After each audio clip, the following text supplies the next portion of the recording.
You know, I thought I did a review of it, of my own book, The Modern Survival Manual, Surviving the Economic Collapse. And I'm pretty sure I've used it for reference several times with some specific topic that I covered in the book. But apparently I haven't done a proper review of my own book, which is kind of funny. I went to my channel, looked it up, but no. Yes, guys, this is Fernando doing another video for Modern Survivalists. I'm pretty sure I had done it, but apparently I checked. Maybe it is lost somewhere, but it doesn't matter. I was just reading through some of the messages, and I always see the same recurrent questions, the same questions people have, viewers, and I cover most of that in my book. I mean, 90% of the things people ask me about, I do cover it to some extent. I believe pretty well in my book, and you know, I wrote it, so I cannot be completely objective. I think it's good, but go by what other people say, what some of you guys that have read it already have to say, and what you see in Amazon. You have the reviews of people. I always read the 1-star reviews of most books that I'm considered buying. Generally that gives you a good idea of if the 5 stars are hype or not. Generally if a book has like half as many 1 stars to the 5 stars that they have, generally that means that someone paid to have those 5-star reviews done, which is common. It happens a lot. And you know, if the 1 stars are very few and the comments don't really make much sense, then I pay closer attention to that book. I realize that there's not just a commercial interest and a marketing being done there. So yeah, absolutely read those comments and you will have a better idea. Again, many of the things that I see you guys asking about, I have covered that better than anywhere else in my book. I love doing the videos. I love writing in my blog, themodernsurvivalist.com and furfile.com. But because of obvious reasons, I cannot cover any of that as well as I would do in 100,000 words. It's just impossible. Even if I do videos, some of the longer videos that I know some of you guys like, but many of you don't, I look to keep those videos usually be under 10 minutes. Every once in a while, when I think it's worth it, I'll go an extra bit and such. But usually it's very limited. What I can put out there through those tools, through videos and blog articles. And as always, if there's something that you have in mind that you'd like me to cover specifically, just send me a comment or a message through YouTube. I'll be more than happy to do my best to answer that. That's what I'm here for. But I wanted to go through my book a little bit and explain why is it that probably it's something that you would be interested. Of course, guys, I sell this in Amazon. I do make money out of it, and you know what? I'm completely happy with it because I'm pretty sure that what I'm putting in it is something that you will most likely find useful if you're the kind of person that is interested in stuff like what I cover in my YouTube channel and in my blog. Some of the things, I'll just go quickly through the index, talking a little bit about what's to be expected to find. A little bit about the author, what happened in Argentina, why I wrote this book, what to expect from the book, how to use this book. This book is really a manual, as the title says, the Modern Survival Manual. It's really a manual for modern survival, urban survival, the kind of stuff that I saw wasn't being well addressed when I went looking for that information myself. I loved survivalism from an early age. I like the idea of adventure, of camping, of wilderness survival. That was my first introduction in all this world. And I would buy absolutely every book there was out there whenever there was the possibility of doing anything remotely related to camping, backpacking. I was all over it. I had all my stuff ready to go, and whenever there was the possibility, I just went for it. I went out of my way finding books on the topics, ended up having quite a collection of books, read them all several times by an early age. I also had an interest in firearms at an early age. I took my first defensive shooting class when I was 15, and it was actually like a course, several weeks, a few months, and pretty good. All those things were great, but nothing really prepared me for what ended up happening in Argentina. when the economy collapsed in 2001, I realized that lots of the things that I love so much about wilderness survival and such, building shelters and starting fires and finding food and all that, it really didn't help much when the economy of the country went to hell and everything stopped working, and lots of things in life just changed. All the wilderness survival stuff that I liked so much wasn't really that practical in the real world when you have other concerns. It's great stuff if you're lost in the mountains, in the jungle. The typical breakdown that you see in most of those books is surviving in the mountains, survival in the woods, survival on the coast, survival at sea, in a deserted island. But the likeliness of that happening, yes, it does save your life if that happens to you, but it wasn't helping me in terms of what to do when all of a sudden the economy goes to hell, everything is 3 times more expensive, the currency devaluated and loses 70% of its value, and there's a huge crime wave that's going nowhere, and we suddenly have to deal with kidnappings, with fraud, with a different world altogether. When this happened in Argentina, when the economy collapsed, pretty quickly actually we saw a huge wave of kidnappings, of crime. It was part desperation, people trying to make money, and criminals taking advantage of the opportunity, seeing how helpless everything was. Then there was a little bit of hatred between classes as well, that unfortunately the current politicians, the government in Argentina right now, has actually fed that idea, that notion of class warfare, of hatred between those that have and those that don't have. So it's still an ongoing problem. Those are all the things that I realized were not being well addressed. As things started getting ugly, I went online, bought like a dozen books on survival. I tried buying the ones on urban survival. In Amazon, had those delivered to me in Argentina, read them, and I found that they weren't really addressing my concerns, the things that were happening around me. In many cases, it was stuff that was more related to fallout survival, nuclear warfare survival from the 60s and that sort of thing, or many times stuff that it's adapted from guys that have lots of knowledge in wilderness survival, trying to bring that into the urban scenario. It does a kind of okay work in terms of providing water, treating it, storing up food and such, keeping yourself sheltered, but it doesn't address all that nitty-gritty stuff that I was seeing. I started learning and started participating in different online groups from an early stage in those .rec forums and discussion groups, and participating in a lot, and most of all learning as things started happening. Already before 2001, I had this idea of writing a survival book for my son with some of the stuff that I had learned by doing lots of reading and such.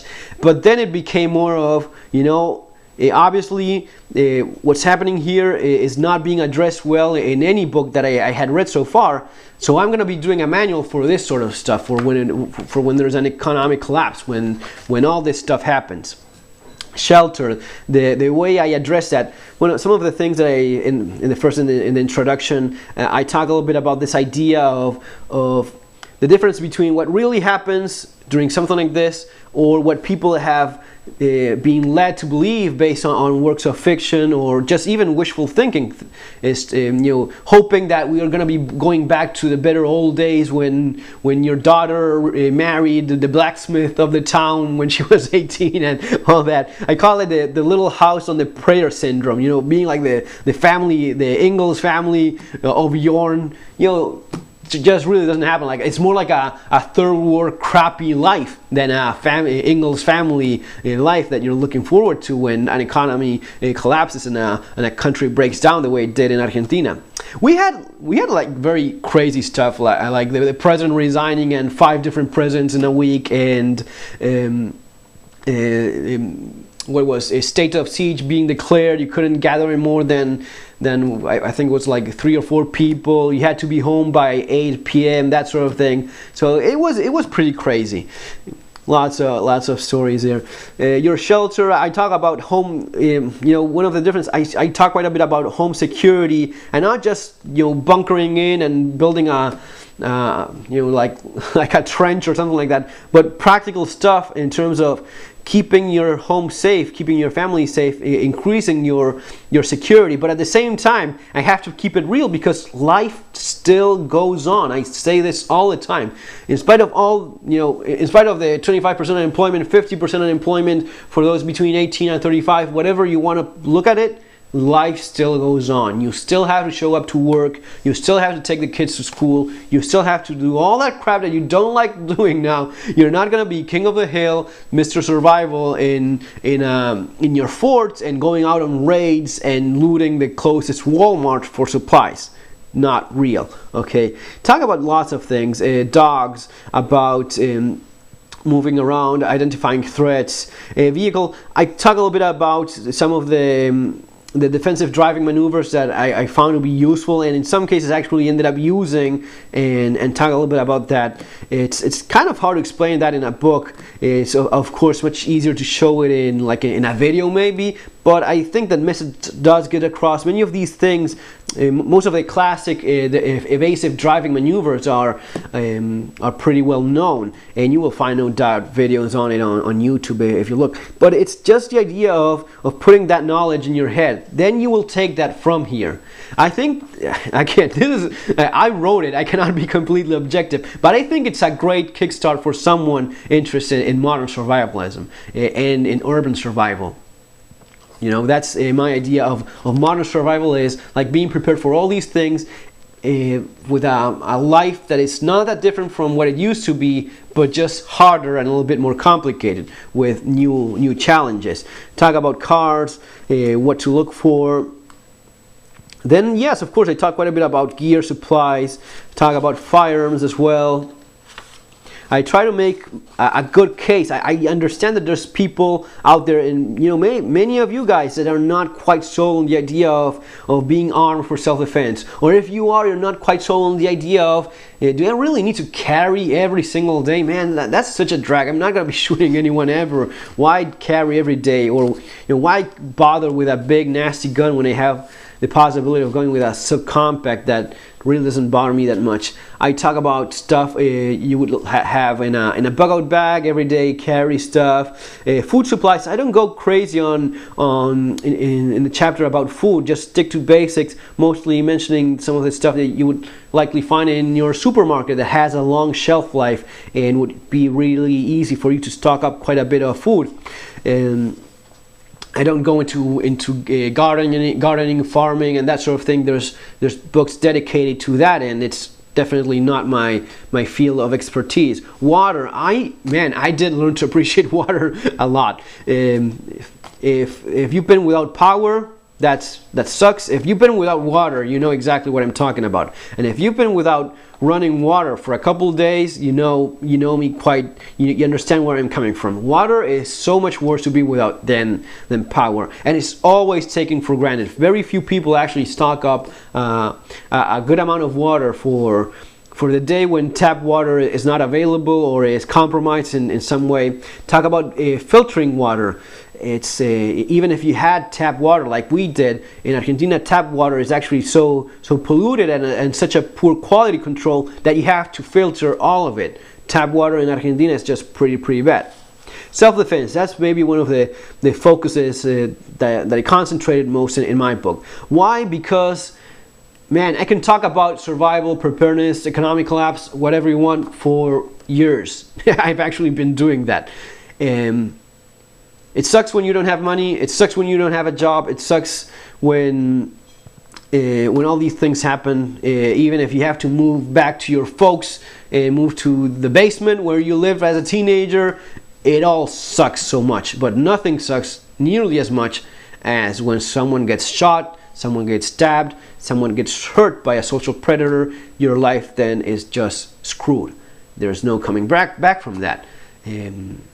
Being left paralyzed being left scarred physically and emotionally because of what these animals will do to you. And if you haven't lived in this kind of place, it's getting worse. It's getting worse pretty much all around. These days in U.S. there's already cities and places where crime is very bad. I don't think it's as bad as it is in the conurbano of Buenos Aires, where it's pretty much like lawless in many ways. And I'm talking, I understand where I'm coming from. Many of my friends that I left back in Argentina are police officers. Many of them are kind of high-ranking police officers that train the rest of the police officers, or some of the special tactical groups that those guys would go to the same shooting club as I did, would take classes along with me.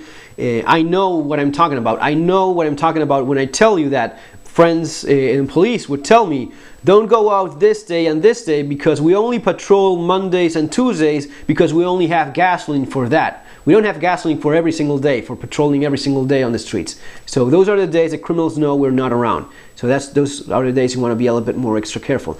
I did focus quite a bit because of how bad it is. If it happens to you, because of how bad it is in terms of your life being affected because of getting hurt because of the crime problem, I did quite a bit of emphasis in self-defense and security. I talk about self-defense with firearms. I talk about self-defense bare hand. I talk about self-defense with knives. Why did I go nuts on the knives part, which some of you guys kind of go, dude, why do you write so much about using a knife for self-defense? Because I know that many of you folks don't have a gun. Many of you don't actually live in US, or even if you do, you don't have a gun for whatever reason. A knife, most of you guys have, and if not, you just have it in your kitchen. And if not, it's kind of easier to get than buying a gun. It's cheaper as well. At least you have something for self-defense. Something is always much better than nothing at all. I talk about calibers. I take the discussion of it a little bit further, explaining my likes. I of course talk, no survivalism book would be complete without your gun battery, and I explain kind of why I go for each choice. It's not very fancy, but it's a functional gun battery that will cover 100% of the scenarios, if not 99.9%. Yeah, I don't talk about having a 50 BMG for tanks, but realistically speaking, and even some very unlikely scenarios, I do cover that. I think to a good extent, and cover it with the battery that I mentioned. Finances, talk about so much focus lately in the new prepper wave about bartering, about gold, silver. I talk about all that quite a bit in the book as well. Why is it that I've seen actually that barter doesn't really work as well as most people think? It does work to some extent. It's not great. In most cases, people overestimate how useful barter will be, especially the idea of stocking up stuff to barter later. It's really not that practical. How is it that you would be using gold, silver, or even foreign currencies? If one of the things you see in many countries that have gone to hell is that they either legally or on the parallel market and the black market, they go back to using a safer fiat currency, dollars, euros, some stronger currency that it's better than whatever it's used over there that hasn't been working. I talk about stuff that maybe I shouldn't have talked about. I talk about briberies. It's a reality in Argentina. If you live in Argentina, you know that you couldn't reach adulthood without bribing a cop to some point. you just don't get there. It is this kind of thing that happens. I talk about, well, this is something that I'm covering much better in my new book, having 3 countries, plan ABC, as bug out alternatives, as places to relocate to. Of course, I couldn't do much more than just mention a little bit about it in this book. In my second book that's hopefully coming out soon, it is focused on bugging out and relocating, which is this, but much better, well covered. And finally, a little bit of advice from my wife, which a lot of people loved, and I understand why. It's like a different, fresh perspective from someone that has a more traditional way of viewing things, like my wife. So that's my very quick, I don't know if it was that quick, almost 20 minutes. Basically a little bit of talking about all this stuff and what my book is about. It is available in Amazon. The link is there below. Folks, 10,000 subscribers. I cannot thank you guys enough. You want this little knife? All you have to do is right now, right this moment in the comment section, say, I want the knife, and that's it. That's all you have to do. So if you're one of the guys that watches, go right now, put I want that knife in the comment section, and that's it. If you're the first guy to do that, check, make sure you are. If you've been the first guy to comment and say you want this knife, just send me your details and I'll ship this knife to you wherever it is that you are, as long as you're older than 18 years old because of obvious reasons. Alright folks? Guys, again, 10,000 subscribers, thanks so much. I cannot thank you enough. Have a great day. See you on our next video.